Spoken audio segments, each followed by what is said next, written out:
কি বাবা বাঙালি আরে আরে এটা বিমান এখন কো আমরা কি বাহিনী আমরা বাঙালি বাহিনী আচ্ছা যাই হোক এবার বলো আমাদের কাজ কি আমাদের কাজ বাংলার আকাশ শত্রুদের থেকে রক্ষা করা এবার বলো আমাদের কাজ কি খুদাই এদিক সেদিক কাল খরচ করে বিমান উড়ামু আর বিমানের শব্দে জনগণের কান ফাটামু এটাই স্যার এটাই স্যার আচ্ছা যাই হোক এখন আসো তোমাদেরকে ভাঙ্গারি মানে বিমানটা দেখাই এটা 7 বিজিআই সিঙ্গেল ইঞ্জিন সেফ বিমান 3 টন পর্যন্ত গোলাবারুদ করতে পারে এটাতে গুলি করলে শত্রুপক্ষ দাসরা হয়ে যাবে দারুণ স্যার দারুণ তাইলে সিট কয়টা এটা F7 বিজিআই সিঙ্গেল সিট মানে সিট একটা আর স্যার এটার দাম কত দাম কত হইব এই 100 কোটির উপরে 100 কোটি টাকা আমার তো সিট একটা আপনার তো স্যার ঠকিয়ে দিছে আমার 1.5 লাখের বাইকেও তো সিট দুইটা পুলিশ না থাকলে মাঝে মাঝে দিতে 3 জন উঠে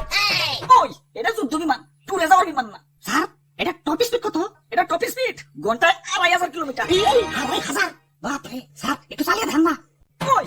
না হিপ্রো করে স্যার এই যে স্যার মিথ্যা তুমি 10 মিনিট না হিপ্রো এই যে নাও চাবি যাও বিমানটা একটু চালিয়ে দেখাও ওকে ওরে বাপুরে ইয়া সবই তো ঠিক আছে তুই বিমানে এত জং করছে কেন বয়স তার কম হইলো না জংতে তো পড়বই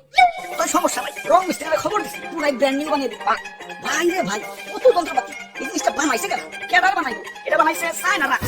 দেখলে হাসে মেড ইন চায়না স্যার আমার একটু ইমার্জেন্সি টয়লেট করতে স্যার আমি গেলাম আরে হঠাৎ কি হইলো আচ্ছা যাই হোক যাও দাদু চালাও ওরে বাপুরে আমার তো ডায়াবেটিস একটু পর চাপ আসে ইয়া বিমান নিয়ে উড়াউড়ি লাগাছে কইলে তো কোনে আচ্ছা তাহলে টুটু যাও স্যার আমার মনে হয় একটু একটু সব দিতেছে বুঝছি তোর সারা লাগবো না চায়না মাল দেখে তো রাইডারে হেলা ফেলা করতেছ এখনকার চায়না আর আগের মতো নাই এখন জাবানে সব টপ ক্লাস খেলা আমি চালিয়ে দেখাইতেছি ভিতু বলামান না না স্টার্ট হইব আসলে অনেকক্ষণ বন্ধ হয়েছে তো